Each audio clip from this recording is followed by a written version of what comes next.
Departamento de Prehistoria, Historia Antigua y Arqueología de la Universidad Complutense. Marcos es un investigador joven, pero con una trayectoria increíblemente ya larga y sobre todo productiva. Es un investigador que, con una excelente formación y conocimiento de lo que ha sido la investigación del arte paleolítico en la península ibérica, tiene además nuevas inquietudes, nuevas miradas a través fundamentalmente de estancias en centros extranjeros. Ha estado trabajando en el Instituto de Arqueología de la Academia de Ciencias Checas, ha estado también, por ejemplo, trabajando en el Centro Nacional de Arte de Foscoa, en Portugal, dependiente del Ministerio de Cultura portugués, en el Centro de las Cuevas Prehistóricas de Cantabria. Bueno, es una persona absolutamente bien formada, y no solo bien formada, sino además, como digo, con nuevos estímulos. Además, su investigación está prácticamente centrada en el arte paleolítico. Ha hecho también algunos trabajos de pospaleolítico, pero lo esencial es el arte paleolítico. Y yo creo que lo que ha aportado Marcos García Díez es una nueva mirada, por ejemplo, sobre lo que significa la variabilidad de las manifestaciones gráficas y plásticas del arte paleolítico, para utilizar esa variabilidad y explorar los mundos sociales y territoriales de las gentes, de los grupos paleolíticos. En segundo lugar, está convencido de que el arte paleolítico es un elemento interesantísimo para poder estudiar cómo funcionó el comportamiento de los humanos modernos, ojo, y también de los neandertales, por lo menos de los últimos neandertales, desde una perspectiva antropológica. Y, por último, ha contribuido en publicaciones que han tenido un impacto tremendo, por ejemplo, en la revista Science, en los estudios sobre cronología, haciendo estudios de series de uranio, de radiocarbono por acelerador de masas, tratando de algo que ha sido hasta ahora muy difícil, que era fechar con dataciones absolutas las manifestaciones paleolíticas. Ese dato de la fechación, la datación de manifestaciones, le ha llevado, y está en ello, a estudiar el origen del comportamiento simbólico y el grafismo, como decía, de los humanos modernos, y, ojo, el grafismo también neandertal, que desde luego parece cada vez absolutamente claro que existió al menos unos 20.000 años al menos antes de las primeras manifestaciones del Paleolítico Superior. No voy a aburrir con su currículum, baste decir que a nivel de publicaciones sencillamente es increíble que con sus años tenga una quincena de libros, casi 200 publicaciones en revistas científicas de primer orden: Science, el Journal of Archaeological Science, Journal of Archaeological Research, Antiquity, European Journal of Archaeology, la revista francesa l'Anthropologie, por hacer una mínima selección. Además de artículos de revistas, ha publicado capítulos de libros, participaciones en congresos, casi 60 congresos, ha colaborado en 32 proyectos de investigación, de los cuales ha sido investigador principal de varios de ellos, ha dirigido tesis de máster, tesis doctorales, además con reconocimiento a nivel internacional, ha trabajado como asesor de los gobiernos de Cantabria y Castilla-La Mancha, ha sido asesor y comisario de exposiciones, también de comisiones técnicas, y también me gustaría destacar que, además de toda esa tarea investigadora, ha hecho también una tarea magnífica como conferenciante, especialmente como conferenciante en divulgación, que es por la razón por la que le invitamos y le propusimos que estuviera hoy aquí, en exposiciones, en fin, en publicaciones de carácter divulgativo. Por eso tenemos, yo creo, que la suerte de contar, creo que con toda justicia, con uno de los investigadores sobre el arte paleolítico no más importante de España, sino más importante realmente del mundo. Y de alguna manera de lo que nos va a hablar hoy es de arte rupestre paleolítico, contextos y continuidades. Aunque no parezca real, el estudio del arte paleolítico ha sido durante muchas décadas un estudio con un enfoque estilístico, con un enfoque artístico y con muy pocas aproximaciones, podríamos decir, científicas y con muy pocas aproximaciones contextualizadoras. Es decir, como vamos a ver hoy, no se trata solo de ver las manifestaciones gráficas y plásticas, sino se trata de entender esas manifestaciones dentro de los contextos que son las cuevas. Y las cuevas paleolíticas, como nos va a proponer hoy, fueron varias cosas, pero desde luego lo que no fueron galerías de arte con el sentido, digamos, o la analogía que podríamos hacer contemporánea. Y la otra cuestión fundamental es que las manifestaciones de arte paleolítico tienen una extraordinaria continuidad. Hay cuevas en las que durante milenios se estuvieron frecuentando, se estuvieron realizando manifestaciones plásticas y gráficas, y eso es un reto en la interpretación actual. Porque, en definitiva, el arte paleolítico, y seguro que Marcos hoy nos va a convencer, es una ventana para explorar las cosmogonías de las poblaciones del Paleolítico y también otra cosa muy importante, que es para estudiar las relaciones sociales, la relación del arte con los territorios, que en definitiva nos remite a cómo eran los grupos paleolíticos, cómo se relacionaban y en esas relaciones qué papel jugaron las manifestaciones del arte paleolítico. Muchas gracias, Marcos, por ser, en cuanto le propusimos que hiciera la conferencia, aceptarlo sin ningún género de duda. Bueno, Marcos es también un miembro de la Junta de la asociación y ha sido, insisto, extremadamente generoso con su tiempo.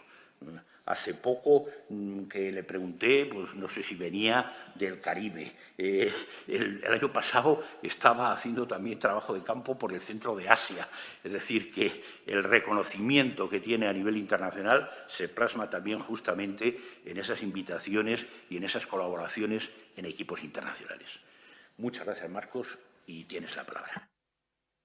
Bueno, en primer lugar, Gonzalo, gracias por las palabras, pero sobre todo gracias por poder participar en estas acciones de divulgación, ¿no?, de lo que es un poco lo que es la socialización tanto de la prehistoria como lo que es propiamente también lo que es el conocimiento que de una u otra manera en el ámbito científico o más académico, si se quiere, pues se va generando por mí o por cualquier otro compañero que se dedica a cualquier faceta de la prehistoria o del mundo de la arqueología, ¿no? Y además también pues es un placer el hecho de poder hacerlo aquí en el Museo Arqueológico Nacional y en el ámbito de los amigos del museo, en el ámbito del museo, de los amigos del museo, de los amigos del Museo Arqueológico Nacional. Bueno, yo no voy a intentar contarles nada en concreto del arte rupestre paleolítico. Digo, no en concreto, no les voy a contar nada de cómo son las manifestaciones, sino a mí lo que me interesa, y lo he organizado en este caso de esta manera, es intentar responder a cuatro preguntas que están vinculadas al arte rupestre paleolítico, pero que están también vinculadas a nosotros mismos. Yo, de una u otra manera, y me gusta hacerlo así, porque además también creo en ello, creo que la prehistoria, creo que el patrimonio, me da igual en este caso que sea el arte rupestre paleolítico, para quienes lo estudiamos y para la sociedad tiene que valer para algo. Y tiene que valer para algo que puede ser muchas cosas. Puede ir desde el conocimiento por el conocimiento, pero también puede ir para hacernos reflexiones o para intentar respondernos preguntas o para intentar también vernos a nosotros mismos y por qué lo que somos ahora cuando hemos empezado a tener unas ciertas habilidades o capacidades, ¿no? Y cuándo las hemos desarrollado y por qué las hemos desarrollado, ¿no? Y yo creo que el arte prehistórico, el arte rupestre, nos sirve para respondernos o acercarnos también a ello, ¿no? Y para ver que quienes hicieron determinadas cosas en determinado momento realmente las hacemos también nosotros ahora, las podemos dar vueltas de tuerca, tendremos tecnología, tendremos formas de desarrollar, pero realmente muchas de las cuestiones que estamos haciendo ahora, de las 4 preguntas que yo voy a intentar responder, 2 de ellas tienen esa visión, si queréis, actualista del conocimiento de la prehistoria, bueno, pues yo creo que las podemos ahondar, ¿no? Me gusta...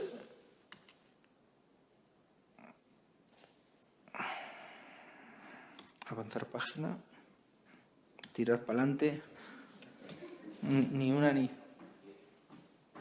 Solo tengo que pinchar, simplemente tengo que pinchar, esta parte no me la sabía yo, Bueno, no voy a entrar, ya saben de sobra que es el arte rupestre paleolítico, ¿no? El arte rupestre paleolítico es forma, pero más allá de la forma, para mí la utilidad del arte paleolítico no está solo vinculada a un sentido artístico. Para mí la forma, que es parte de la estética, o que es parte de... Sí, la parte de la estética no es nada más que el vehículo. Yo siempre suelo decir que pienso que el arte prehistórico tiene una finalidad que está más allá de la recreación visual, de esa parte más estética o más artística. Pero la forma para mí es importante, porque... Y es lo que puede explicar que ha ido cambiando con el tiempo, ¿no?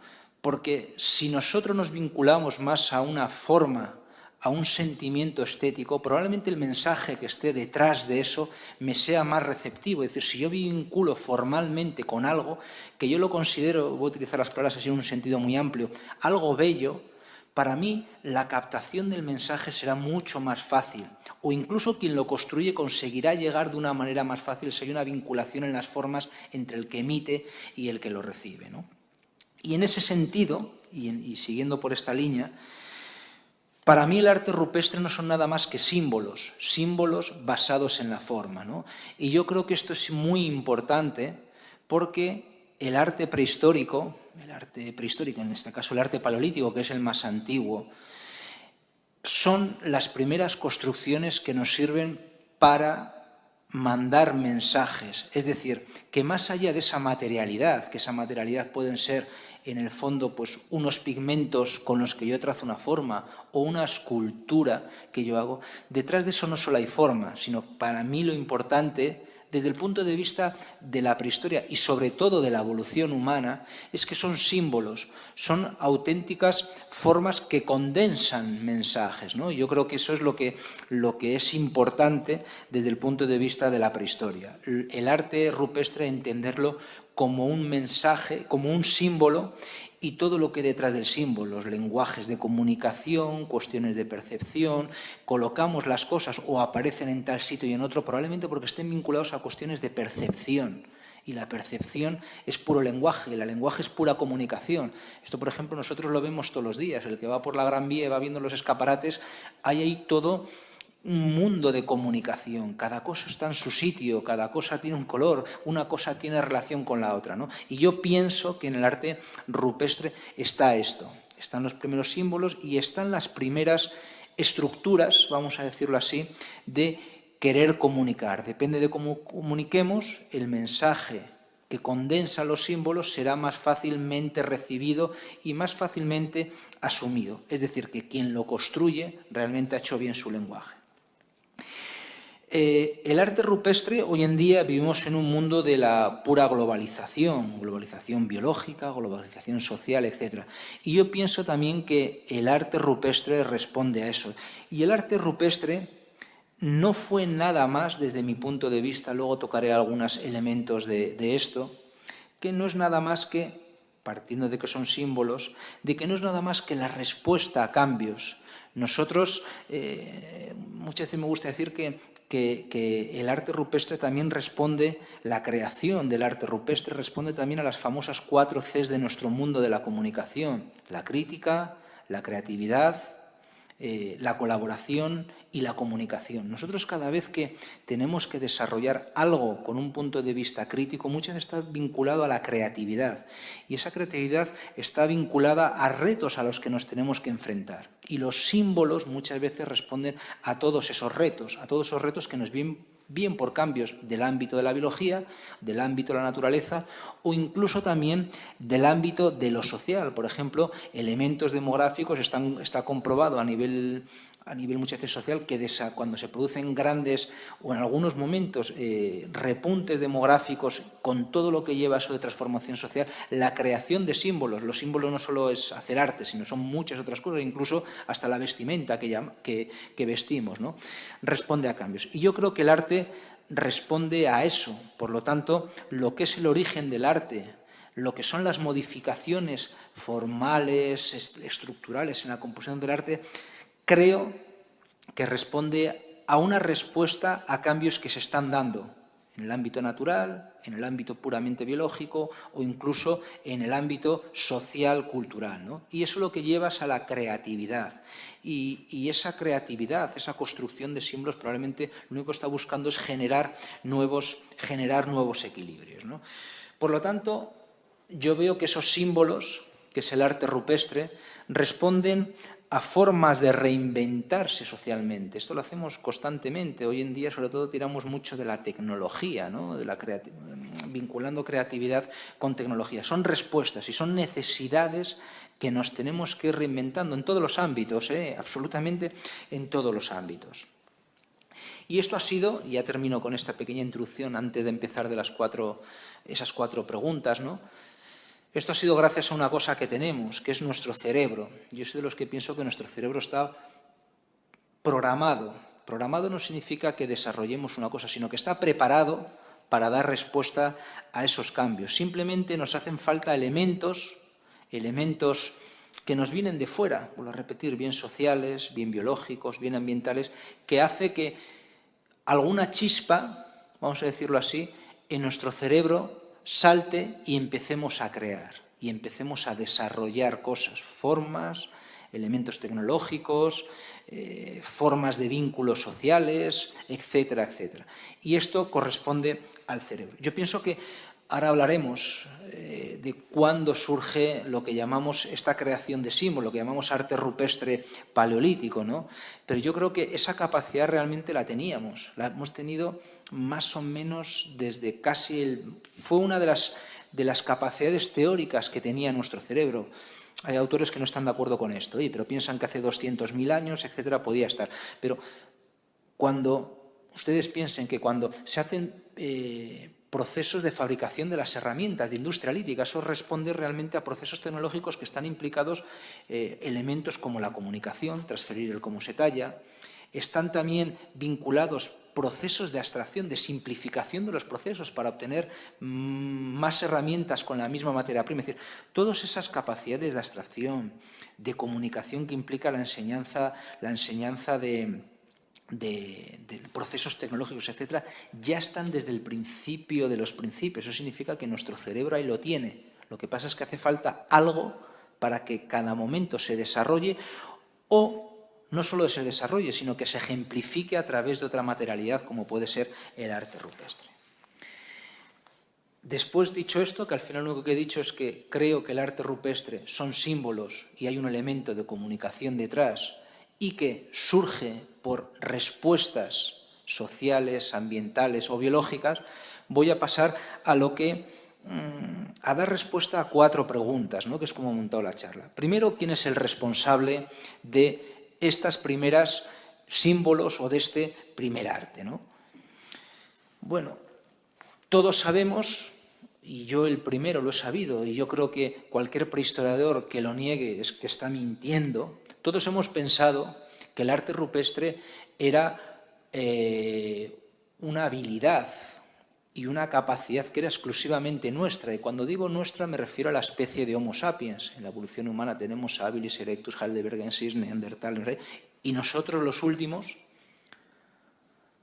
que los últimos son los que hemos definido los términos, pues hemos sido los sapiens. Y en la construcción de la disciplina arqueológica, prehistórica, etcétera, cuando la construimos hace 100 años, pues nos reservamos que los primeros representantes, es decir, nuestros primeros yos biológicos, por decirlo de alguna manera, los primeros representantes de la especie Homo sapiens, eran los que teníamos esta capacidad de pintar y de construir símbolos, etc., ¿no?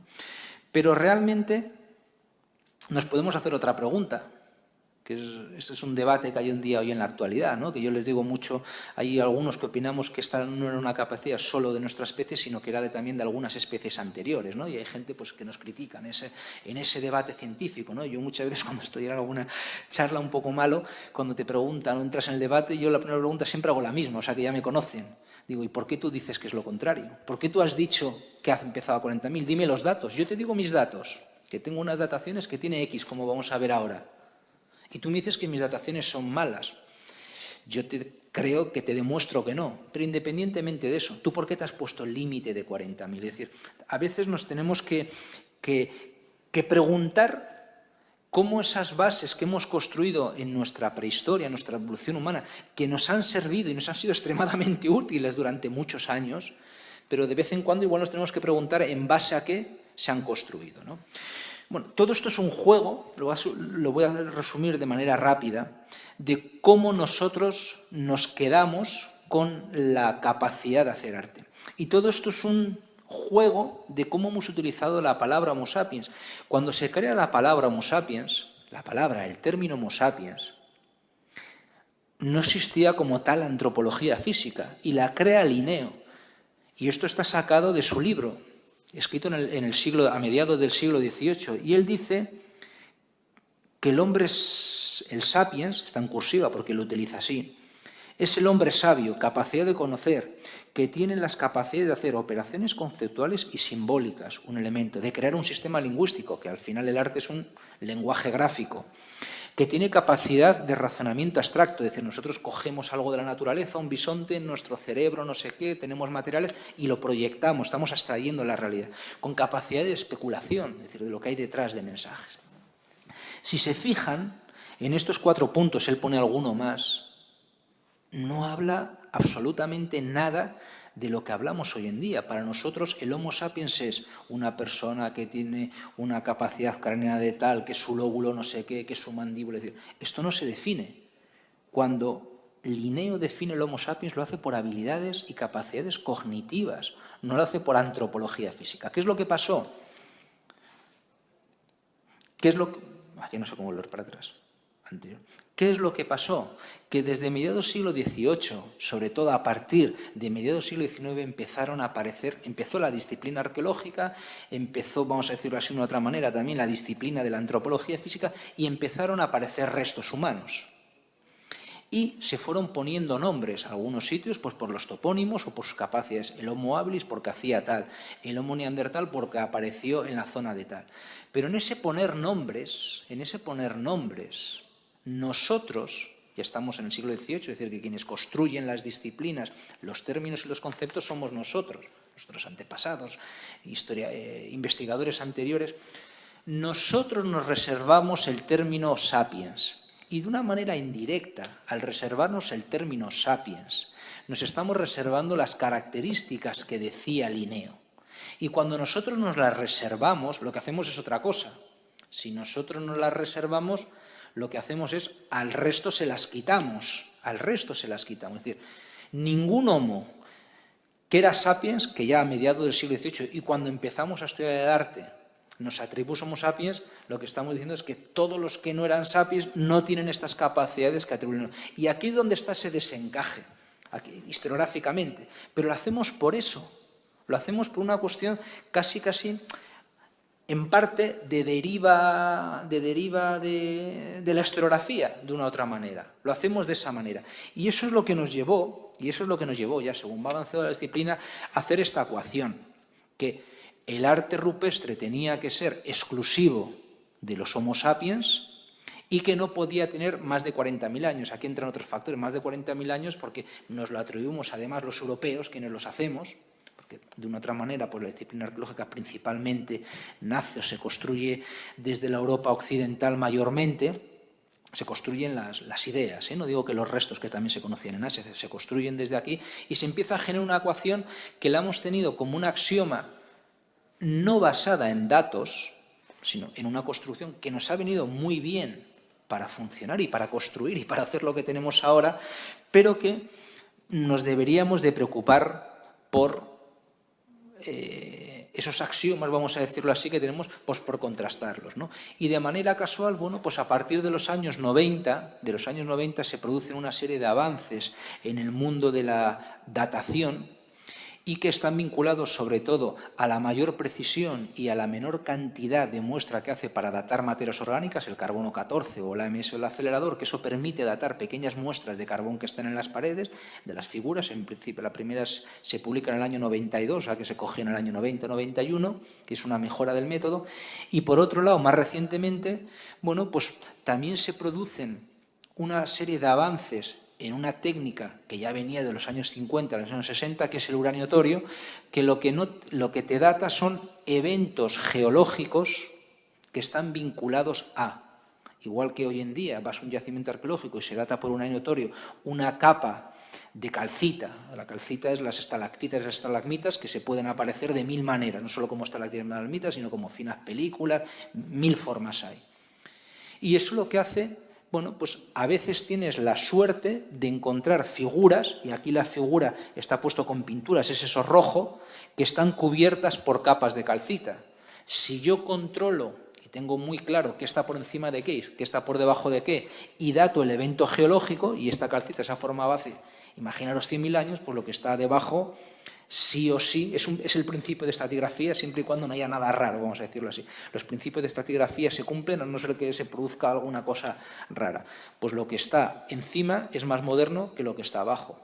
Por lo tanto, si yo dato esto en 1 millón de años, pues la pintura tendrá que tener, no sé si tendrá 1 millón de años, o 2 millones de años, o 3 millones de años, pero sé que tiene más de 100.000 años. Y bueno, y es otra forma de ir datar. Hoy en día lo que conocemos sobre el origen del arte está vinculado, y esto hay que decirlo, no solo es una labor de los arqueólogos, sino es una respuesta de una u otra manera a esa línea de trabajo de carácter intermultidisciplinar que se produce en la arqueología, ¿no? De juntarnos gente de diferentes disciplinas, unos ponen las preguntas, otros ponen no sé qué, otros ponen el método, otros ayudan a la selección de las muestras, al final para decir algo. ¿Y qué pasó? Digo qué pasó porque ya no solo pasó, sino que ya está pasando, ya hay fechas en algunos otros sitios, algunas que las tienen compañeros de algunos de los que nos habían criticado y todavía no las han publicado porque no se las creen, pero ya existen al menos otros 2 sitios, uno en la península ibérica y otro en Francia, con fechas viejas que no han sido publicados, y bueno, pues aplicando eso, pues apareció porque no se iba por ello, es decir, la respuesta la pregunta que nosotros teníamos en su día era, como siempre se decía que el arte más antiguo de los Homo sapiens era en color rojo y no se podía datar por carbono 14, pues vamos a utilizar esto para saber cuánto de viejo es ese arte más viejo, que nosotros pensábamos que no iba a ir. Por eso decía antes que quien niegue que siempre ha creído que el arte era del Homo sapiens es que miente. Y nosotros íbamos a intentar entender qué pasaba entre el 20.000 y el 40.000. Nosotros no teníamos ni idea, ni casi nos imaginábamos que esto pudiera salir. Y al final, en 3 cuevas de aquí de España, bueno, pues salió que algunas evidencias de eso que llamamos el arte rupestre, que son formas no figurativas, que son puntos grandes, son formas de mano. Ahora les explico por qué no es figurativo las manos o las lecturas de lo figurativo. Y este signo que está aquí, que parece como mucha escalera, este es otro signo, ¿eh? Este signo que parece como una escalera, pues dio más allá de esos 40.000 años. Y sí o sí no puede ser Homo sapiens, porque los Homo sapiens, como muy generosos, según lo que conocemos en la península ibérica, tiene como mucho 45.000 años. Por lo tanto, a no ser que vengan antropólogos y digan que los restos humanos, que siempre han interpretado como neandertales, son sapiens, pues son anatómicamente sapiens, pues es lo que hay. Y digo que es un arte no figurativo, porque la mano, aquí hay muchas formas de entender lo figurativo y lo no figurativo. Temáticamente es una figura, que yo le encuentro un referente real, es una mano. Pero son manos realizadas, y es la parte que interesa desde el punto de vista de la cognición, son manos que están posadas en la pared y que alguien ha soplado. Por lo tanto, no hay una construcción de forma, es el negativo de mi mano. Es Es decir, yo no he generado una forma, yo no he pintado, mi cabeza no ha cogido, ha pensado y ha hecho una forma, sino que es la sombra de la mano. Por lo tanto, es una forma condicionada. Al ser una forma condicionada, en ese sentido no es figurativo, no es algo que yo veo en la calle, en mi ambiente, y lo pinto. Mi cabeza ve un bisonte o ve una mano y dice cómo es una mano y lo capta y lo hace. Son manos no figurativas desde el punto de vista del proceso creativo, ¿no? Y ya lo ven ahí. Son cuevas, en este caso la cueva de Ardales, la cueva de Maltravieso, Pasiega, es decir, Málaga, Cáceres la del medio y la Pasiega en Cantabria, es decir, en un recorrido de, ¿cuánto habrá? 800 kilómetros, 900 kilómetros. Esto es pura casualidad, salía así porque se mostraron 20 y tantas cuevas. Es decir, de arriba abajo, bueno, pues salieron que estas tenían al menos en torno a 60-65.000 años, porque es lo que se dató la calcita de arriba. ¿Qué implica esto? La respuesta a la primera pregunta, que existen evidencias de arte, de construcción de símbolos, que luego volveremos sobre el significado de los símbolos, de hace 65.000 años, y esto lo que tira por tierra un poco es esa visión que nos construimos, sobre todo a partir de mediados del siglo XIX, que la capacidad de crear lenguajes gráficos, que es la palabra que utilizaba más o menos Linneo en su momento, no es una singularidad específica de nuestra especie Homo sapiens, sino que cualquier especie, como decía Linneo, de primeras en su definición del Homo sapiens, tenía, es decir, que existen otras especies sapiens. Tenemos que diferenciar el concepto de Homo sapiens anatómico, el concepto sería paleontológico, no sería ni biológico. La definición de especies en evolución humana, aunque la gente dice, no, es biológico, no es biológico, es paleontológico. Esto muchas veces en las discusiones nos olvidamos y es importante. Es importante, porque hoy en día la genética está diciendo que nuestras especies paleontológicas igual no son especies biológicas y que muchas de ellas son todo una. Cuidado, ¿no? Pero esto lo que nos lleva es que a la respuesta, por así decirlo, a la pregunta que hacíamos, que diferentes especies paleontológicas, humanas, realmente son sapiens porque tienen esa capacidad de crear y esas habilidades para crear. Esta sería la respuesta al quién lo ejecuta, según lo que conocemos hoy en día, no sé lo que ocurrirá mañana. La pregunta es quién es ahora el sapiens. Pues igual el sapiens no es el Homo sapiens, sino es pues cualquier especie de sapiens que tenga la capacidad de construir al menos lenguajes de este modo. La segunda pregunta está vinculada al dónde aparece. Es decir, las cuatro preguntas están de una u otra manera vinculadas a debates que hoy en día en la discusión científica, ¿no? En ese sentido les decía al principio que no quería volverles a contar lo que es el arte rupestre. La segunda pregunta es los contextos donde aparece el arte. De nuevo, antes les comentaba que la disciplina prehistórica de la evolución humana y de la arqueología, son tres conceptos diferentes, pero todos de ellos vinculados también de una otra manera, la habíamos hecho desde aquí, desde la Europa occidental y sobre todo pues de una otra manera pues entre Francia y la península ibérica, ¿no? Y eso lo que había llevado en arte rupestre era ya no solo a lo que les he comentado antes, al decir que el Homo sapiens nosotros lo habíamos sido quienes lo habíamos hecho, que habíamos desarrollado esa capacidad, sino también a decir que solo aparecía aquí nuestra Europa más occidental, ¿no? Francia, la península ibérica, y se conocían pues hasta hace unos 20 años, 25 años, algún punto en Italia, que de vez en cuando hubo un personaje, Paolo Graciosi, que reivindicó mucho aquello, pero bueno, desde aquí a veces no se le hacía mucho caso, ¿no? Nosotros poco y los franceses menos todavía. Los franceses hacen menos caso a muchas veces a lo que se hacía fuera, ¿no? Pero de una u otra manera nos reservábamos nosotros, los más occidentales, el territorio, ¿no? Nosotros somos herederos de estos que crean esto, ¿no? ¿Qué es lo que ha pasado últimamente? Bueno, pues lo que ha pasado últimamente es que de una u otra manera, yo no he puesto aquí los puntos, pero deberíamos de empezar a poner puntos por todos los sitios. Encontramos figuras paleolíticas, como tenemos aquí este bóvido, esto está lleno de figuras, lleno de figuras. Son paneles que, mires donde mires, encuentras figuras que hacen figuras paleolíticas en Azerbaiyán. Azerbaiyán es en las puertas de Europa, es decir, Azerbaiyán es territorio más de Asia, pero políticamente en partes europeo, es decir, está ahí en las puertas de Europa, ¿no? Por eso he traído este ejemplo de Azerbaiyán, porque nos sirve para hablar de dos espacios, ¿no? Es decir, lo tenemos allí, en la otra punta, 5.000, no sé cuánto estará, 4.000, 5.000 kilómetros, ¿no? 5.000 kilómetros de donde se había decidido que era el área exclusiva y de donde había aparecido encima, ya no solo el área exclusiva, sino que incluso donde había aparecido. Esto de Azerbaiyán no rompe que era el donde había aparecido, porque parece que son un poquito de lo que se conoce más modernos, de 14, 15, 16.000 años, ¿no? Aparecen cosas en Rumanía, la cueva de Coliboya. Aparecen algunas cosas también en Alemania. Aparecen cosas, y ya empezamos a pegar saltos, aparecen cosas en Egipto, en Kurta, que ya los contextos son diferentes. Al final lo único que vemos aquí es un afloramiento en medio de la nada, que tiene figuras de bóvidos, y además les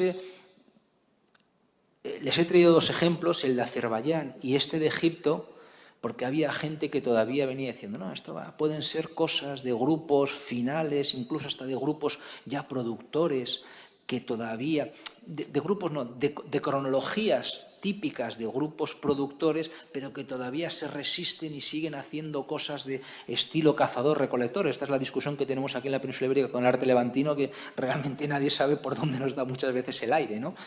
Pero aquí no hay discusión. ¿Por qué? Porque tanto en Egipto, en Kurta, como en Azerbaiyán, en Gobustán, que es un sitio declarado además Patrimonio Mundial por la UNESCO, Patrimonio de la Humanidad, algunas de esas piedras, vamos a decirlo así, están cubiertas por tierras y se han ido descubriendo porque parte del panel está cubierto por tierra, y esas tierras es posible datarlas, y esas tierras han dado, en Kurta me parece que han dado más de 14.000. La tierra se depositó allí, es decir, tapó las figuras hace 14.000 años, por lo tanto, pues no hay discusión. En Azerbaiyán está un poco más incontrolado eso, no se conoce la fecha concreta porque son excavaciones de los años 50, 60, que se hace de alguna manera, pero bueno, se sabe que lo que estaba cubierto tenía materiales paleolíticos, ¿no? Y sobre todo el salto, si nos vamos ya a Indonesia o podemos ir a otras islas, también en Timor, es decir, ya no solo está allí en la otra punta, sino que incluso está en la otra punta y en algunos sitios, Timor o algunas islas, tenemos agua en medio, ¿no? Por así decirlo, ¿no? Que está vinculada a lo que es la conquista, vamos a llamarlo, cuando se haya producido, que en algunas islas puede ser incluso mucho anteriores, ¿no? Pero lo que es la capacidad de desarrollarlo en sitios absolutamente perdidos.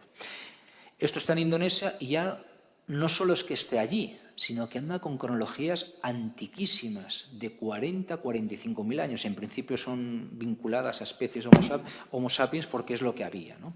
Pero esto lo que está llevando es un panorama cada vez, a la vez que más atractivo, cada vez más incierto, ¿no? En el sentido de que esa visión focalizada y eurocentrista que también se puede justificar en el sentido que era donde se hacía la investigación, pues en otros sitios no había posibilidades o no se hacía, se nos está cayendo, ¿no? Se nos está cayendo y estamos viendo que lo que era estos primeros evidencias de arte, estos primeros símbolos, ya no solo son de especies anteriores a la nuestra. Luego podremos estar discutiendo cuánto hacían, cuánto no hacían, cuánto hacían los neandertales, menos, yo no voy a entrar en esta discusión ahora, pero sino que también se nos está rompiendo el foco, ¿no?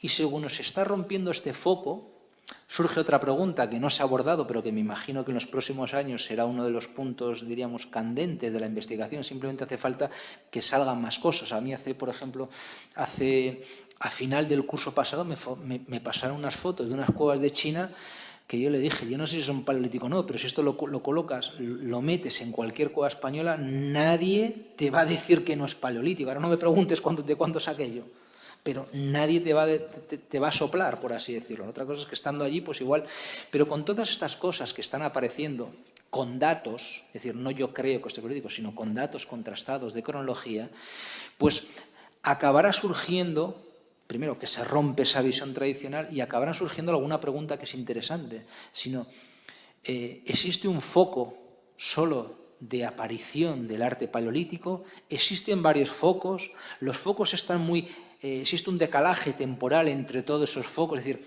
cosas importantes que están vinculados simplemente a cuestiones de movilidad, y dirían de movilidad de los grupos humanos, pueden estar vinculados, incluso también a las cuestiones de redes sociales, ¿no?, que están vinculadas. Y será una de las cosas, yo creo, que en los próximos años empezará a ser objeto un poquito de discusión. Hemos visto el quién, hemos visto el dónde y lo que está suponiendo eso, y ya sí que vamos a meternos en algo más de interpretación y donde la visión, yo voy a tirar mucho de la visión del actualismo para intentar explicarlo, ¿no?, o cómo lo veo yo, permitiéndome un poco esa licencia de saltarme un poco de lo más académico e intentando entender el arte o verlo desde la evolución humana, ¿no? Y es el arte como representativo de la movilidad humana y lo que implica de conceptos como territorialidad, culturalidad, que podemos poner multiculturalidad, y globalización. Nosotros siempre hemos creado formas, esto ya lo he dicho, utilizan, para mí, son símbolos, los símbolos responden a códigos porque hay detrás de ellos una comunicación, una búsqueda de comunicar eso que condensan los símbolos, y la creación de lenguajes, me refiero que es una capacidad que también hoy en día nosotros la explotamos. Nosotros no tenemos ningún día en decir que los símbolos transmiten ideas. Podrán ser de ámbito religioso, podrán ser de ámbito, como tenemos ahí, las señales de tráfico, comunicativos en un sentido de orden social, podrá ser de elementos identitarios, como tenemos nuestros escudos y nuestras banderas.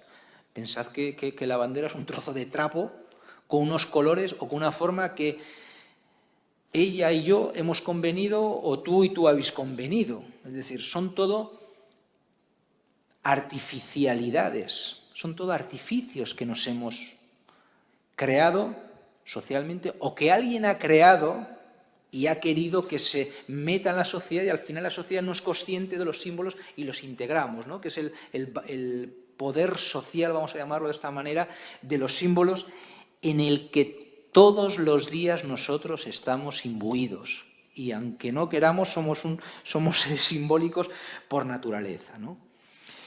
En ese contexto, si el arte, lo que llamamos arte rupestre, son símbolos y los símbolos responden a códigos que alguien los crea o socialmente los creamos y otros los percibimos, si eso es así, debemos de aceptar que los símbolos tienen que servirnos para intentar entender cómo las personas nos agrupamos y cómo nuestra agrupación se puede ejemplificar en el territorio. Nosotros nos identificamos con un símbolo, que es la bandera, y tenemos nuestro territorio. Otros, y es un elemento de identidad, otros dentro de nosotros tienen otra bandera y también tienen su identidad, y a veces las identidades se superponen.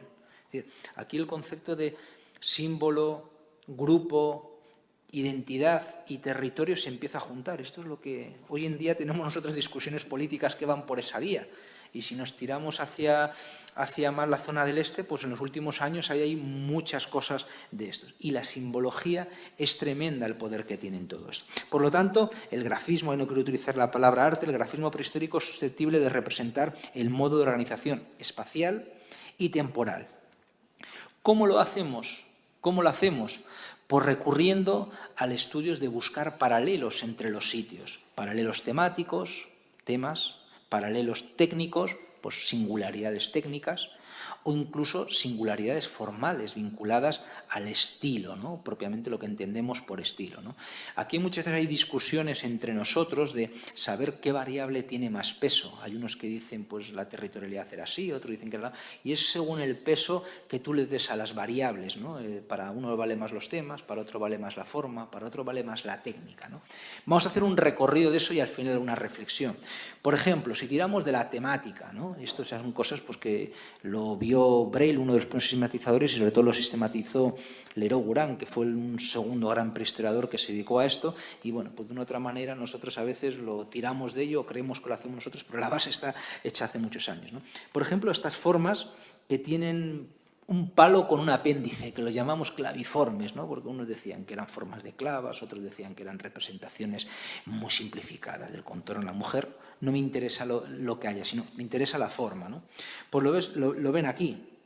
Aparecen en la zona pirenaica, incluso en la zona cantábrica, es decir, aquí cerca, que están distanciadas estas dos cuevas 80 kilómetros y cuevas que están distanciadas también entre ellas en la zona francesa a 20 y 40 kilómetros. Incluso las más cercanas, entre la cantábrica y la pirenaica, bueno, pues tienen una distancia relativa. Si esto nosotros lo ponemos en el plano, podríamos generar planos de distribución. Lo podríamos hacer con este signo.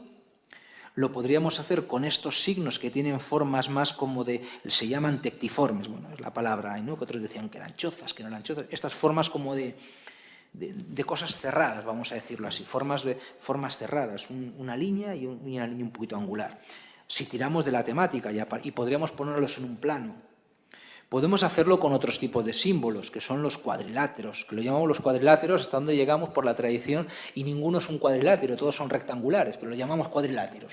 Bueno, pues cosas de tradición, ¿no? Que aparecen, de nuevo, también aparecen en la zona francesa y aparecen en la zona cantábrica. Es decir, podíamos ir rastreando, cogiendo diferentes temas y viendo en qué cuevas nos van apareciendo, y podríamos ir poniendo puntos y aquí, y este es un juego que no sé hasta dónde lo hacemos bien, partimos de una cosa que cada vez nos las preguntamos más, es que si todos los para yo poder decir que este territorio, más o menos, este grupo se movió por ese territorio, partimos de considerar una relativa sincronía de las manifestaciones. Digo relativa sincronía, voy a decir que me da igual que sea 400 años arriba, no me da igual, pero es la resolución que tengo, o 500 años.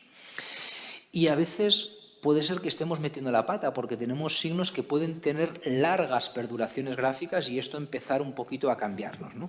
Pero bueno, manteniendo todavía, o por ejemplo las manos, donde aparecen, podemos hacer también todo ese rastreo, ¿no? Al final, igual que lo hacemos con los temas, lo podemos hacer con las técnicas, singularidades técnicas. Por ejemplo, tenemos en el Cantábrico, aquí se ve muy bien, figuras que no han sido hechas con líneas, sino que se han hecho realizadas por puntos, con puntos, ¿no? Que esto también desde el punto de vista de la percepción tiene importancia si lo vemos de un punto de vista más puramente artístico, ¿no? Pero podemos poner en un mapa las cuevas donde han aparecido estas figuras realizadas con puntos y nos aparecen. Hasta ahora hemos visto siempre cosas vinculadas con Francia y vinculadas con el Cantábrico de una u otra manera.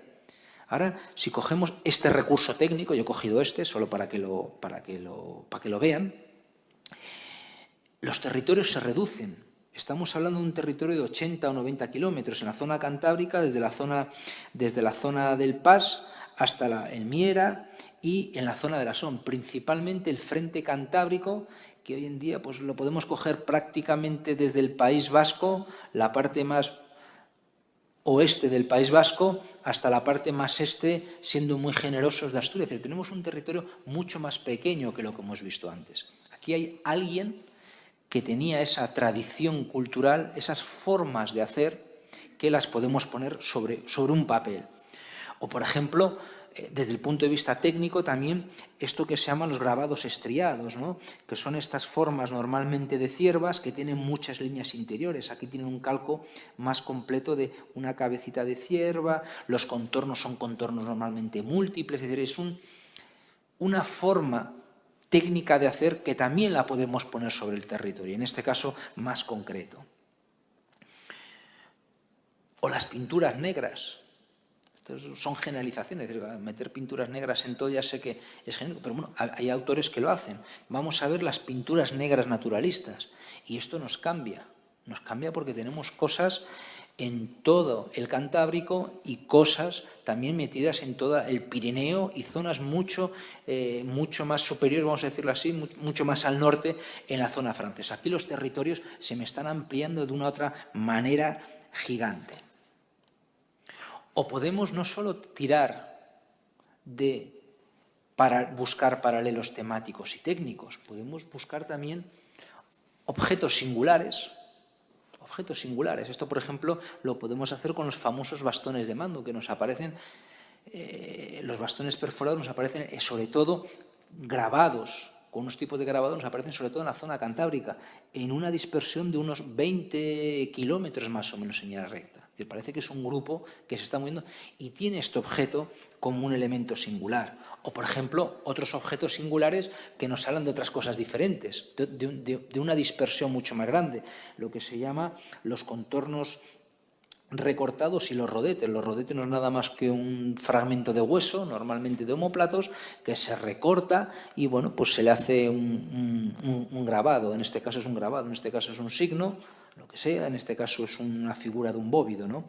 O los contornos recortados, que es lo mismo, coger un hueso, recortar y hacer normalmente en este caso cabezas de caballos. Existen algunas cabezas también de cabras y hay una de cierva. Esto, si lo ponemos de nuevo sobre el mapa, que es el ejercicio que hacemos, pues los tenemos de nuevo en la zona francesa y los tenemos en la zona cantábrica. Entonces, si ven, al final, depende de la variable que cogemos.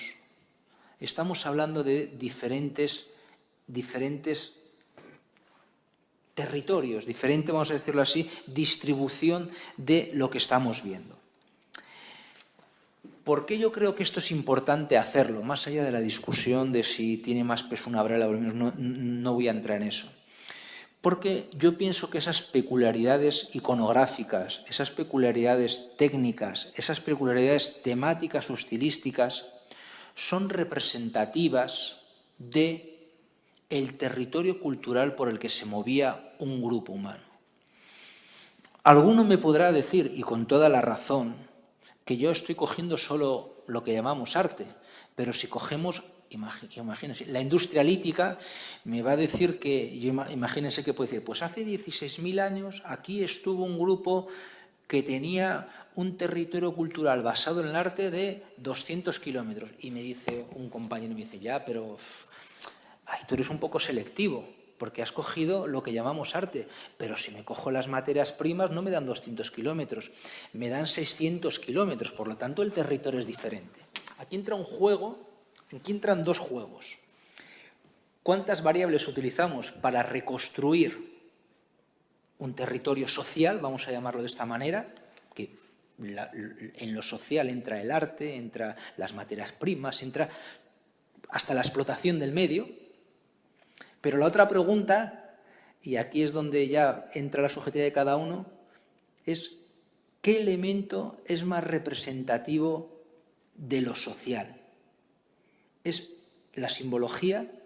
¿Es la parte más puramente cultural o es la parte puramente más económica? Y aquí es donde entraríamos en un galimatías de discusión que no tendría. Pero yo soy más partidario de que tiene más peso lo cultural. Y esto lo digo porque si vemos la historia y los conflictos y las búsquedas de identidades que se han hecho a través de la prehistoria, los símbolos siempre son un elemento clave en la justificación de una identidad. Por lo tanto, siendo consciente de la limitación, yo pienso que el arte es muy representativo de la territorialidad de los grupos humanos. ¿Esto a qué me lleva? Me lleva, y esto lo voy a simplificar de una manera tremenda, y es una simplificación cierta, lo que pasa es que tiene montones de matices que podríamos estar discutiendo. Si yo cojo, y ahora lo simplifico, que es donde más datos tengo, entre el 30.000, sí, voy a coger el 30.000 porque realmente lo que pasa entre el 30 y el 40 no lo tenemos muy claro. Entre el 30.000 y el 10.000 voy a poner, vemos dos cosas. Que si nos dedicamos a poner estas peculiaridades iconográficas, técnicas y estilísticas sobre los mapas, vemos que en momentos anteriores al 15.000, 18.000, cuando los ponemos en el mapa, normalmente los territorios son relativamente pequeños, entendiendo por relativamente pequeños una media de 80 a 150 kilómetros. En cambio, si nos vamos a cronologías que pueden ir desde el 18.000 hasta el 10.000, 12.000, nos ocurre un fenómeno contrario, que los territorios son mucho más grandes. Cuando los territorios son mucho más grandes, las identidades potenciales que pueden ocurrir son mucho menores. ¿Por qué? Porque un mismo grupo ocupa un territorio mucho más grande. Contra más pequeños son los grupos, existe la posibilidad de que haya muchos más pequeños núcleos. Esto, por ejemplo, es una cosa que, si cogemos el arte, pasa en lo que nosotros llamamos solutrense gravetins. Estamos hablando de entre un 18 a un 25. Vemos bastantes puntos de singularidades. ¿Esto a qué nos lleva? ¿Esto a qué nos lleva? Pues simplemente a una reflexión actual, que los territorios no... Bueno, esto lo tenemos antes del 15.000, por ejemplo. Esto es una cosa que está vinculada a unos tipos de grabado, ya lo ve. Va desde la zona del País Vasco, que es la Cuenta de la Perra, hasta la zona asturiana, 200 kilómetros. Esto no ocurre cuando nos vamos a momentos más recientes del 18.000, las cosas van 600, 700 kilómetros, 500 kilómetros. Que, por ejemplo, sería esto. Antes les he puesto esas figuras de esos bisontes negros. Lo tenemos por todo el Cantábrico, por todo el Pirineo, y va tirando hacia arriba. Este está actualizado hace un par de años, este mapa, pero realmente hoy en día hay aquí 2 cuevas más. Es decir, que el arte paleolítico, y aquí es donde me tiro a ese elemento de actualismo, ya no solo es para entender cómo funcionaban los grupos humanos hace 20.000 años o hace 15.000 años, sino que también tiene que ser un elemento de reflexión nuestra, un elemento de actualismo, ¿no? Cuando hoy en día estamos discutiendo por los territorios, que cada uno tendrá su opinión, perfectamente, absolutamente lícita, porque al final es puramente cultural y con elementos personales, la modificación y el juego de la territorialidad y de lo cultural vinculado a la justificación de la identidad, de la culturalidad, etcétera, es algo cambiante, es algo absolutamente... Yo os he puesto a propósito este mapa ahí, que si nosotros hacemos una vuelta hacia atrás, ese mapa que tenemos ahí, yo lo he puesto, bueno, iba a decir más o menos como ahora, dependiendo, porque tenemos la parte francesa y también incluso la parte navarra. Pero lo que les quiero decir es que esa imagen, que algunos la pueden defender, no sé si bien o mal, la defienden por cultura o por lo que sea, se va transformando. No es lo mismo el País Vasco del sentimiento que el País Vasco político ahora. No es lo mismo lo que ocurre hoy en día que lo que ocurría en el siglo XVI, ni en el siglo XV, ni en el siglo XIV, ni en la prehistoria, ni dentro de la prehistoria lo que ocurría hace 12.000 años, hace 15.000 años y hace lo que ocurría 25.000 años. El arte rupestre es un ejemplo de cómo los territorios se van fragmentando y cómo los territorios se van uniendo, porque probablemente esa fragmentación o desfragmentación de los territorios, o esas fuerzas centrípetas y centrífugas que tenemos en nuestra sociedad, lo que hacen es que los sentimientos culturales sean cambiantes. Y los sentimientos culturales muchas veces se vinculan en nuestra evolución humana a los territorios. Y por lo tanto, bueno, pues es un elemento, la territorialidad y la culturalidad, que no es nada más que expresivo de conceptos muy básicos de identidad, conceptos muy básicos de interculturalidad, contextos muy básicos de diferenciación social, ¿no? Y por lo tanto, esto que hoy en día vivimos aquí o en otros contextos, y que podrá estar justificado, ¿no? Yo no entré en esa discusión, es una cosa que hemos hecho siempre. Lo hemos hecho en el siglo XXI, está ocurriendo en el siglo XXI, porque está ocurriendo, y en el siglo XX, en la Europa del Este, ha ocurrido a mediados del siglo XX, y si tiramos para atrás es una constante que hemos hecho.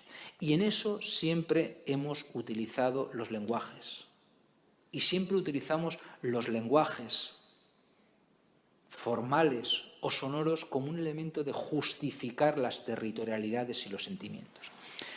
Otra pregunta, y con esta ya acabo, es rápida, es ver o querer ver el arte como lo que tienen ahí, un sistema de memoria artificial, y un sistema de memoria artificial que se proyecta al futuro, ¿no? Yo siempre me he preguntado, y Gonzalo lo ha soltado en su presentación,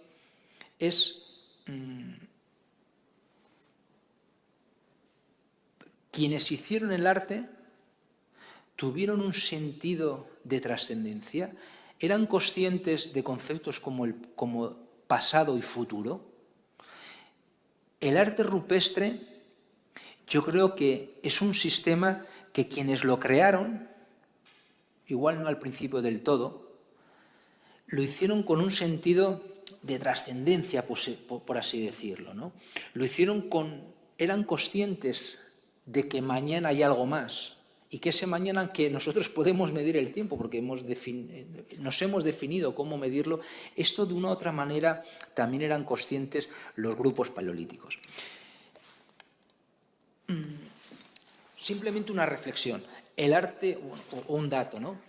¿Por qué es importante lo rupestre? No solo porque es importante el arte prehistórico. El arte prehistórico saben que tienen sobre todo dos tipos de manifestaciones, por así decirlo. Lo mueble, el arte mueble, es decir, esos aquí en el museo pueden verlo, huesos, piedras que están grabados, es decir, y el arte mueble yo me lo llevo en el bolsillo, a no ser que sea un pedrolo gigante que pesa, pero en general todo me lo puedo transportar. Y el arte rupestre no, el arte rupestre está ahí. El arte mueble además tiene una peculiaridad, que se utiliza, bueno, sí, puede pasar de una generación a otra, pero al final acaba escondido. Acaba escondido. Cuando se excavan los yacimientos nos aparecen huesos, nos aparecen instrumentos líticos y nos aparecen piezas de arte mueble. Es decir, llega un momento, posiblemente más corto que largo, aunque quieras tirarlo a 5, 6, 7, 8 generaciones, las cosas quedan cubiertas y no se proyectan en el tiempo. En cambio, el arte rupestre no. A no ser que la cueva se haya taponado, a no ser que la cueva se haya destruido, que algunas ha ocurrido y algunas ahí están para ser descubiertas, son lugares que tienen una puerta. Es decir, no es como el sedimento que me lo tapa en una excavación y ahí se queda. Cuando tú tienes una puerta, significa que a no ser que la puerta se cierre porque ha habido un derrumbe de la entrada, cualquier persona puede entrar. Y no solo cualquier persona puede entrar. Cualquier persona puede entrar por casualidad y puede entrar porque alguien se lo cuenta, ¿no? En la transmisión oral, ¿no? Bueno, pues esto ocurre con algunas cuevas. Algunas cuevas yo pienso que tienen esta función social que es muy importante y ahora la explico brevemente. Y yo lo hago desde una pregunta, que la pregunta es ¿por qué hay cuevas, y voy a decir algunas que conocen ustedes, como Altamira? Porque Altamira no son los bisontes, Altamira tiene montones de figuras de momentos anteriores. Hoy en día sabemos que en Altamira hay figuras desde hace 36.000 años hasta hace 12.000, 13.000 años. Y sabemos que hay varias Altamiras, porque sabemos que hay, por así decirlo. Cuando me refiero a varias Altamiras me refiero a varios momentos de ejecución artística, simbólica en Altamira. En ese sentido me refiero a que hay varias Altamiras. Pero no solo la Altamira. También hay, le pongo cuevas que pueden conocer, la cueva del Monte Castillo, en Cantabria. Es una cueva que tiene figuras desde hace, al menos en esa, 48.000 años, hasta en Paleolítico hasta hace 12.000 años. O tenemos una cueva más sencilla que es la cueva de Ardales, que está en Málaga, les he puesto estas tres, que tiene también figuras desde hace 65.000 años hasta hace 12.000 años. La pregunta es ¿por qué hay sitios o por qué hay cuevas que son las menos? En España tenemos en torno a unas 300 cuevas y cuevas que tienen estas largas perduraciones gráficas pues no llega a la decena. O sea que estamos cogiendo hitos, es decir, que lo normal es lo otro, cuevas que tienen poquitas figuras y de un momento tengan muchas o tengan pocas. Pero existen casos de estos en los que de una manera recurrente, durante miles de años, no solo tenemos evidencias de que ha habido diferentes momentos de ejecución, sino también sabemos que se han visitado en diferentes momentos. ¿Por qué? Porque tenemos dataciones de carbones, de antorchazos, etc. Y esto nos pone en causa otra cuestión, en hacernos otra pregunta. ¿Qué es más importante, el arte o el espacio? Es decir, ¿qué es lo que justifica que cuando alguien vaya a una catedral haya figuras? ¿Las figuras se justifican por sí mismas o se justifican en parte porque hay un espacio simbólico que es el que hace o hemos hecho o alguien ha hecho que esos sean contenedores de esas imágenes y de esos símbolos y que sean lugares de referencia para que todo el mundo aprenda, entienda y se transmita la información? yo pienso que muchas de estas cuevas es tanto o más, no lo sé, importante la importancia que tenían los espacios para los grupos primitivos. Esas cuevas les habían dado una dimensión simbólica, una dimensión de que ahí tenía que estar esto, porque hay lo que fuera. Lo que fuera. Y eso es lo que explica, o lo que yo creo que explica, que algunas cuevas hayan tenido, diríamos, largas perduraciones gráficas, es decir, que han pintado en el 60.000, que han pintado en el 40.000, que han pintado, es lo que ocurre en Ardales, que han pintado, y que lo han frecuentado hasta ayer. Y yo les prometo una cosa, que aunque en el siglo XV alguien ha entrado en la cueva Ardales, y esto lo podemos decir de otras cuevas, no haya pintado, seguro que ha visto las manifestaciones paleolíticas. ¿Por qué? Porque están en lugares preferentes del tránsito e incluso existen marcas de antorchazas pegadas a 30 centímetros donde están las figuras paleolíticas y las han respetado y las han visto. Por lo tanto, hay estos lugares de iconos, de paisajes monumentalizados y paisajes a los que se da una simbología que son y han tenido que ser referentes por transmisión oral durante miles y miles de años, ¿no? ¿Por qué eso? Y ahora vuelvo al principio del todo, para ir acabando. Porque yo creo que esas figuras que se crearon en los momentos originarios en las cuevas, bueno, vamos a coger el ejemplo de Altamira, las figuras antiguas, más de 36.000 años. Y yo les decía, bueno, hay varias Altamiras, de creación, pero de uso, yo me pregunto si el que pintó en el 14.000, que seguro, y seguro es seguro, porque no era ciego, vio también las figuras de que se habían hecho en el 19 y en el 24. Y esas figuras yo estoy absolutamente convencido, y hay muy pocas evidencias para asegurarlo, porque existen casos de repintes hoy de figuras hechas antes, y no solo de repintes, sino que, digo repintes porque están datados, sino incluso también de ampliar figuras que estaban parcialmente construidas y que de repente con una técnica, con un estilo, se construye la pantera arte de un animal. Probablemente sean reaprovechamientos de figuras. Era gente que la Altamira de los bisontes, que nosotros decimos Altamira de los bisontes, probablemente no sea la Altamira de los bisontes, sea la Altamira de los bisontes y de todo lo que se ha hecho antes. Nosotros cuando entramos en nuestros espacios que consideramos socialmente sagrados, me da igual que sea creyente, que no sea, cuando alguien ve una catedral, está viendo la catedral en el siglo XXI, pero toda la simbología que hay, que la comparto no como creencia, pero que la puede entender porque tenemos documentos, lo que significan las imágenes, está viendo que la catedral del siglo XXI son esculturas que se han hecho en el siglo XXI, que se han hecho en el XVI, es decir, la construcción del ideario, por así decirlo, que se hace hoy, es la suma de todo lo anterior. Es la suma de lo anterior.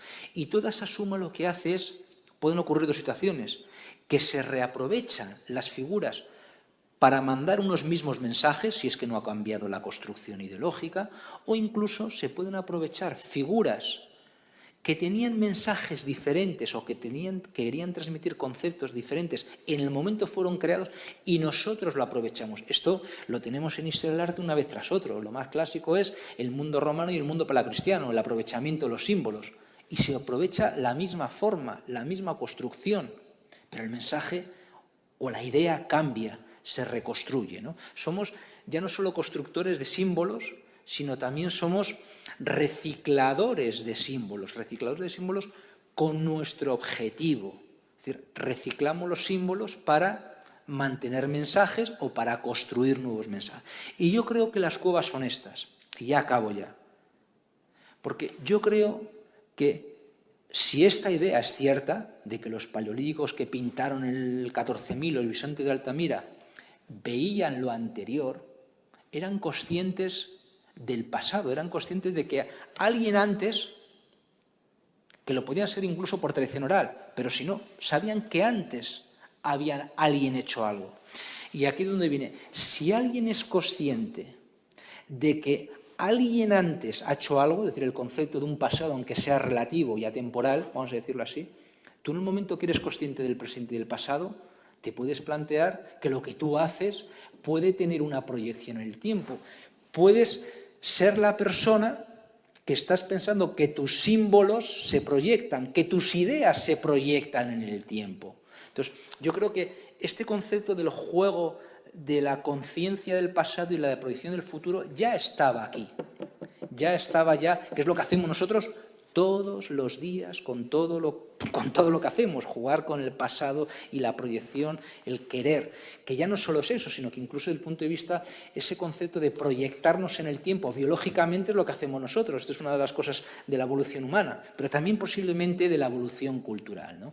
En ese sentido, yo a veces digo que las cuevas, aunque no es lo mismo, son como pequeños discos duros, donde alguien era consciente de que condensaba información y que alguien sabía que la podía proyectar en ese concepto de un presente eterno, ¿no? El que lo construyera era consciente de que podía proyectar hacia adelante, no digo hacia la eternidad, sino que podía proyectar en el tiempo sus ideas, sus mensajes, que es lo que todos queremos hacer mayormente con la construcción de nuestros símbolos.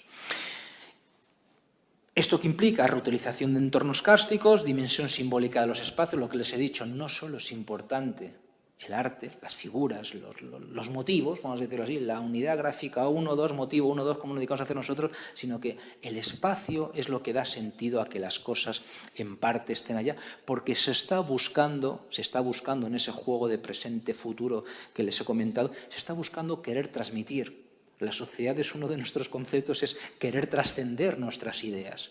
Igual que biológicamente, como decía Darwin, queremos trascender biológicamente en ese juego entre la competencia y no sé qué, también lo hacemos culturalmente. También lo hacemos culturalmente y probablemente en lo que llamamos arte rupestre paleolítico desde un punto de vista de una dimensión de evolución humana, probablemente sea eso.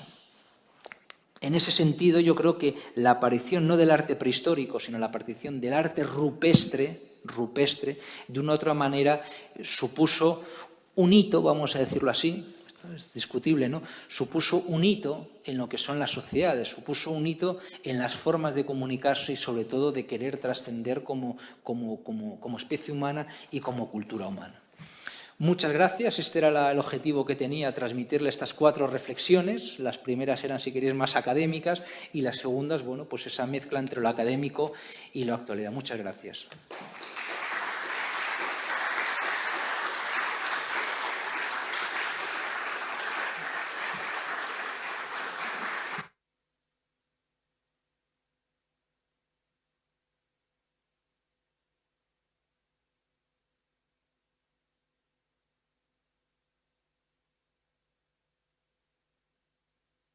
He conseguido proyectar mi discurso, Gonzalo.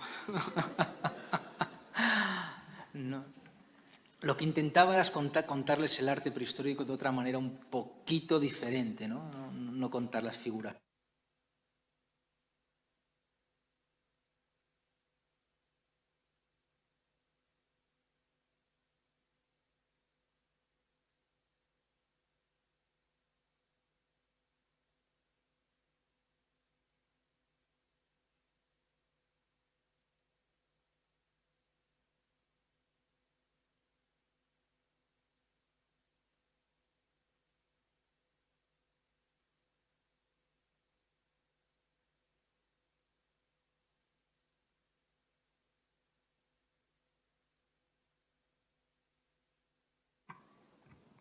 Pues si todos los estudios de arte rupestre están patas arriba, lo que es el tema de la interpretación ya no sé ni cómo está, si está patas arriba, patas abajo o hacia la derecha, hacia la izquierda.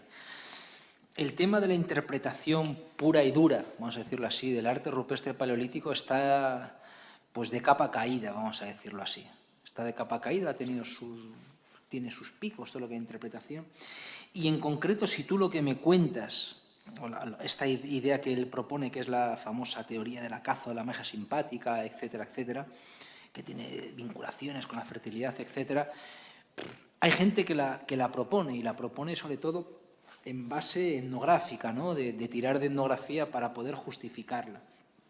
Yo no tengo una opinión concreta sobre eso, porque si te diría una cosa, en el fondo igual pensaba también la contraria, es decir, no tengo Hay una cosa de las teorías, de esa teoría en concreto, que para mí es importante. No voy al concepto ese de pintar lo que quiero cazar para que ocurra, pero para mí esa teoría, en el discurso que yo os he vendido, tiene una cosa muy importante, que para mí es la importante, ¿no? La teoría está lo que dice es voy a pintar lo que aquello quiero que ocurra. Esto está basado en los pueblos bosquimanos, ¿no? Que le preguntan a los bosquimanos, ¿para qué pintas? Y respondieron, ¿cómo voy a cazar sin antes pintar? Es decir, yo quiero pintar lo que quiero que ocurra, un animal herido, lo que sea, ¿no? Pero fíjense en esa teoría, y ahora yo tiro para mi casa, lo que hacen es una cosa que para mí es preciosa. Esa teoría lo que intenta es condicionar el mañana. Es decir, yo pinto, es decir, para que luego ocurra eso, ¿no? Es decir, el trascender de mi acción en el tiempo. En este caso, lo que yo les contaba, pero en este caso con una finalidad concreta, que me sea más fácil, en este caso cazar, ¿no? Esa teoría, que hay autores que la defienden y que ha habido grupos como los bosquimanos que a nivel etnográfico está documentado, o sea que hay otros grupos que no puedes documentar eso, te cuentan otra historia, ¿no? Es una constante en la historia de las religiones, en la historia de la evolución humana, en el pensamiento. Esto, por ejemplo, hace también el vudú, ¿no? El vudú lo que hace es yo aquí y ahora quiero que a Mengano, el que está en otro sitio, y luego le ocurra algo. Es decir, es esa mentalidad de condicionar las cosas, hacer acciones simbólicas para que luego ocurra. No sé si esa es posible. El problema del arte, nosotros tenemos también otro problema, la interpretación, que los prehistoriadores muchas veces nos falta, y yo me incluyo, igual un poco menos que otros, pero me incluyo, nos falta una visión antropológica de las cosas, nos falta un poquito de formación antropológica, ¿no? Y si lo vemos con ese punto de vista, pues igual no nos obcecaríamos tanto en pensar que la interpretación del arte tiene que ser unívoco, sino que pueda haber para el mismo significante muchos significados, ¿no? por así decirlo, ¿no? El juego de las ambigüedades, de las formas y de las construcciones, ¿no? No lo sé, no te sé dar una respuesta, no te puedo decir es que a nivel etnográfico eso se puede justificar y podemos encontrar figuras que lo justifiquen. El problema es que igual esas figuras también otros te las utilizan para justificar otra teoría.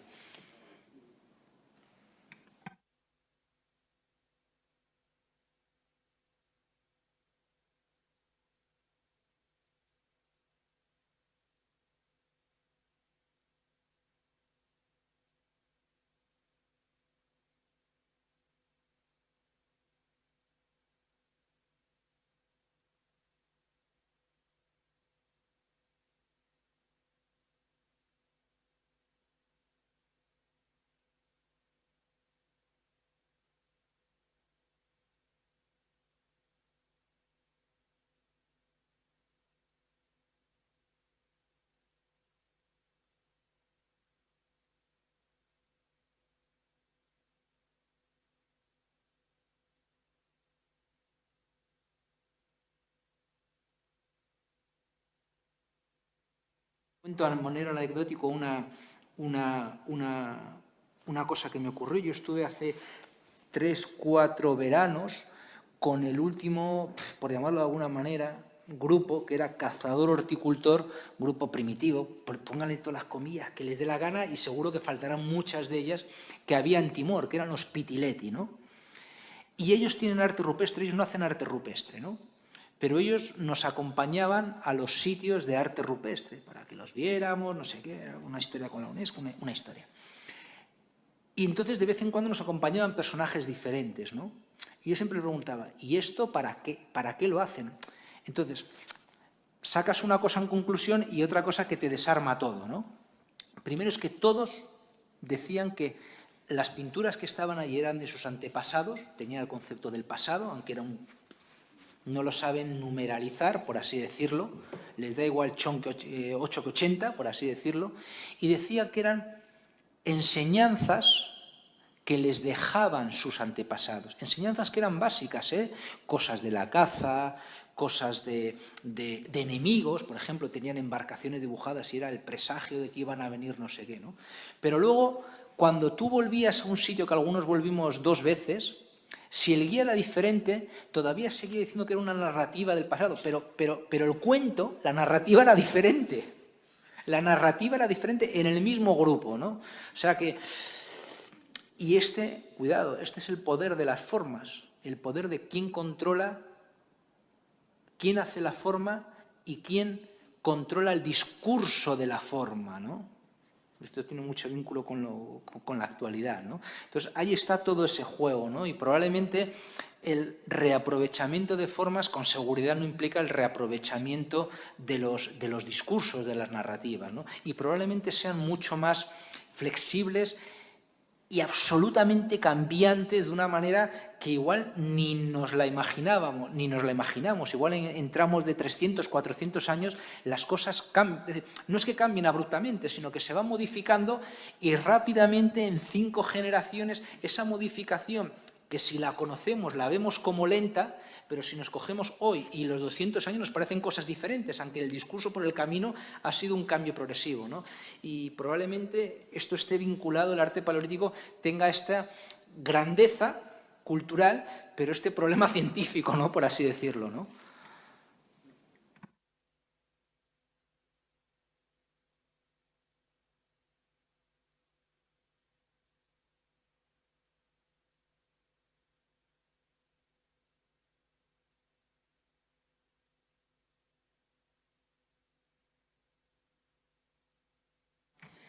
Vale.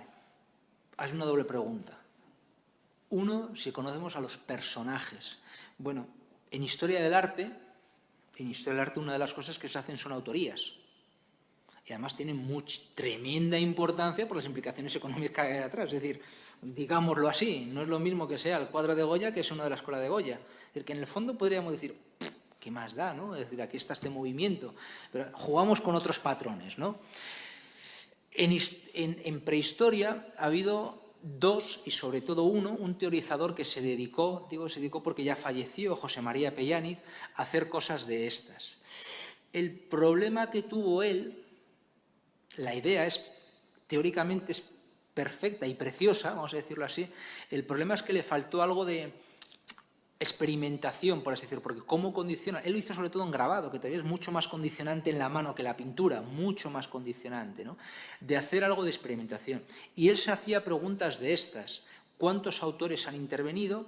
Y eso le daba pie incluso para hablar de cosas de posibles cronologías diferentes o especialidades, vamos a decirlo así, o especialistas en hacer eso. Dejado los poquitos intentos que se han utilizado de hacer eso, que hoy en día igual se podría abordar, pero claro, tenía unas preguntas muy claras a las que responder, no hacerlo porque sí, sino que tener unas preguntas a las que quieres abordar. Todo apunta a que quienes han hecho estas formas, estas manifestaciones, era gente, ya no lo sé si experimentada o con una gran no solo capacidad, sino habilidad, sobre todo, para poder hacerlo. Cuando tú miras... Estoy dando en general, luego bajas al caso y algunas cosas no funcionan. Pero si tú te haces una imagen general, parece que el quien hizo eso, una de dos, lo había hecho muchas veces o lo había hecho pocas veces y tenía una gran habilidad. Por lo tanto, esto da pie a pensar que quienes hacían esto no era cualquiera, era gente que tenía esas habilidades, esas capacidades. Lo que ya no lo sé es si esas capacidades, que seguramente estaban reconocidos por el grupo social, porque aparentemente quienes los hacían eran esas habilidades, realmente tendrían algún, diríamos, reconocimiento en una dimensión social, que tuviera otras derivadas, ¿no? Es decir, en los grupos, en grupos primitivos actuales, se suele vincular que quien hace eso tiene otras prebendas, otros reconocimientos sociales, ¿no? Y aquí nos iríamos hacia el mundo de una manera genérica, al mundo de la trascendencia, de la religión, que es lo que... Me da igual cuál sea la religión, es que no me interesa. Y si nos adentramos en eso, lo que estamos es reconociendo que, ¿por qué no?, son gente que busca... Es que esto es...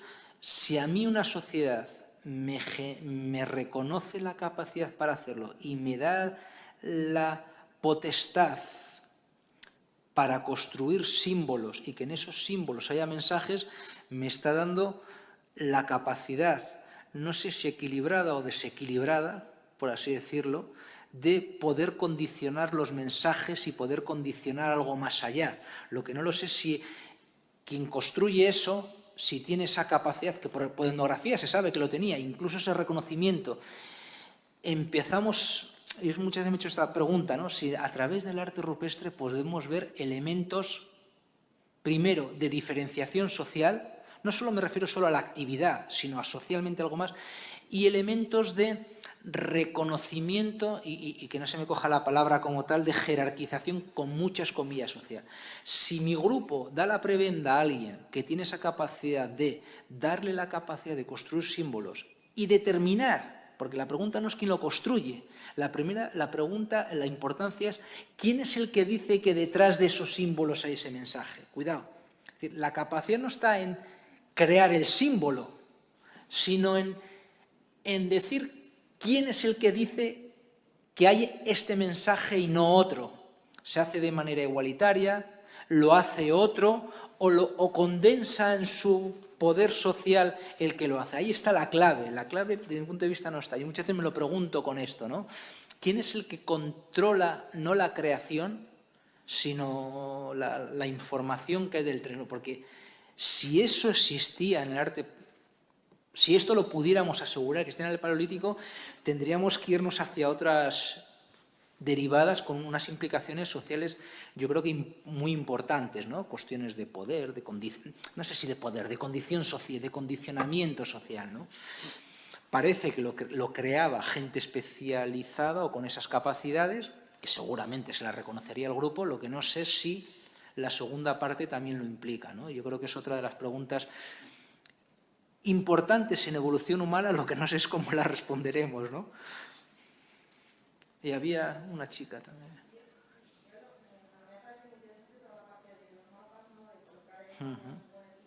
Sí.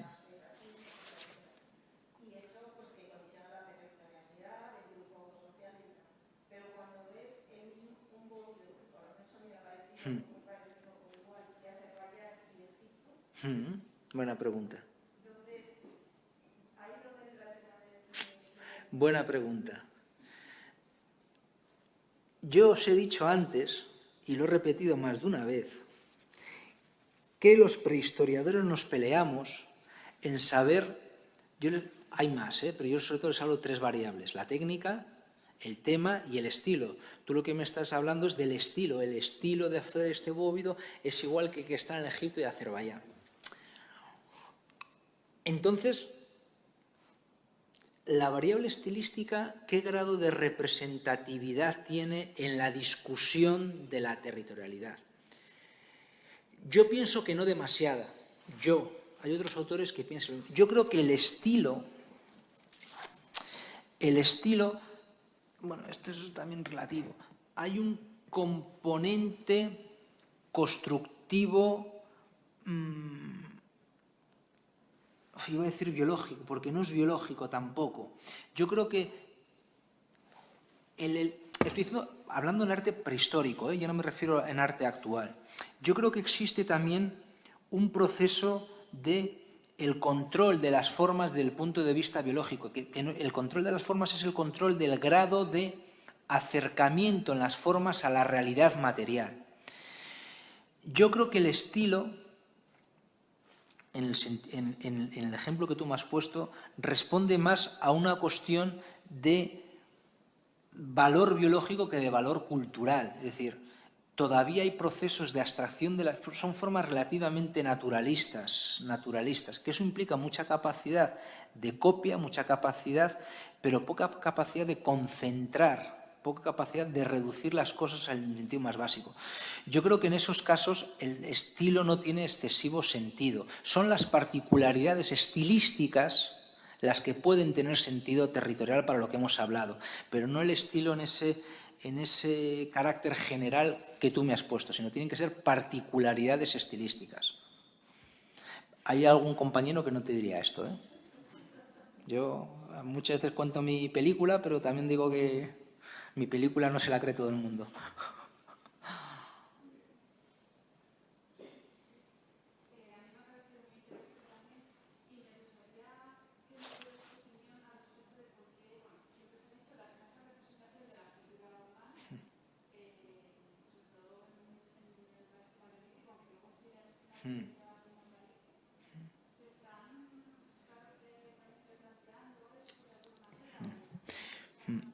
Bueno, en el arte más viejo, por así decirlo, en el Paleolítico, en el que es anterior al 12.000, la representación de la figura humana, a no ser que, digamos que las manos también, porque las manos están en todos los sitios y en todos los lugares, dejo fuera, cuando me refiero a lo humano, me refiero a la representación del contorno, de nuestra figura, ¿no?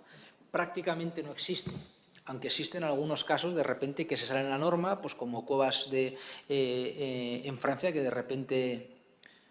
no me acuerdo del nombre, se me ha olvidado la que hay 400 o 500 o miles de placas, la Mars, se me había olvidado el nombre, que tiene de repente una explosión de figuras humanas, ¿no?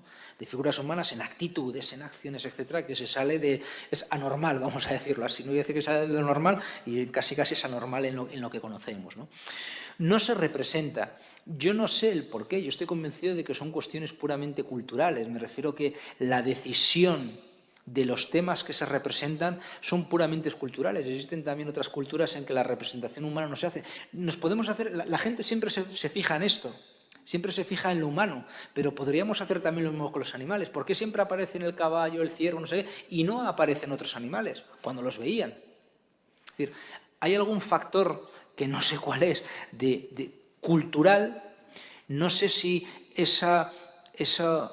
no sé si es porque solo se representa aquello que se le da una dimensión simbólica o no se representan otros porque también tiene una dimensión simbólica que no se puede representar. No es que no se quieran, sino que igual se hacen por alguna cuestión cultural. No es solo porque prefiero en uno, sino que también mi cultura, mi estructura ideológica me hace no obviar al resto, sino imponerme la no representación, que esto ocurre, ¿eh? Esto ocurre, miramos las historias de las religiones y esto ocurre mucho en la representación de la simbología, ¿no? Probablemente sea eso, no lo sé, probablemente, ¿eh? Porque es la única forma que explique no solo eso, sino también otras ausencias de representaciones de animales que son cazados y que prácticamente no aparecen. Bueno, ya no solo cazados, sino que vivían con ellos en los contextos, diríamos, paisajísticos y no aparecen, ¿no? Hay unos animales que se les da esa dimensión y hay otros que no sé si es que no se los da o si se los da no pueden ser representados, ¿no? Fíjate, por ejemplo, el caso, estamos hablando de animales, de territorios, en cambio, por ejemplo, representaciones de elementos vegetales. Salvo alguna pieza que hay, ¿no? Las Sí, sí, sí. de Rusia, Claro. Y del famoso mapa de Abaúl. Claro. Animales marinos, que esta gente les tenía que ver en los contextos, peces, y esta gente se sabe que estaban con los peces un día tras otro. No sé, porque en determinados contextos aparecen vértebras y vértebras en el momento del Paleolítico superior y prácticamente no aparecen, y cuando aparece alguno se hace una fiesta porque ha aparecido, o sea que es tan anecdótico que hay algo. Igual, esto lo hacen, es que también es que son símbolos, los símbolos no tienen un... es así, se limitan, para, no sé si para que los mensajes sean más directos, que la construcción de los mensajes, la estructura semiológica que hay detrás de todo esto, sean mucho, contra más dispersos, contra más amplitud son los símbolos en una construcción, hace falta más procesos de aprendizaje y más procesos de enseñanza, ¿no? También esto puede estar detrás, ¿no? Entonces, bueno, pues igual a veces también se reducen simplemente por una cuestión comunicativa, justificada por una cuestión cultural, pero comunicativa, ¿no? Contra menos lío, es decir, enseña las cosas a ABCD. No sé, puede haber, que no lo sé si hay algo de esto, pero puede haber también, que también está vinculado al cómo transmitir las cosas y la diversidad de los conceptos y de los términos.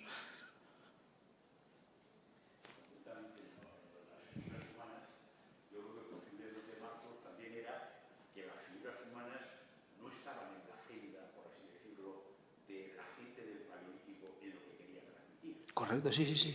No estaba tanto relacionado con ellos, sino con el mundo referente animal, simbólico, por lo que hay y demás.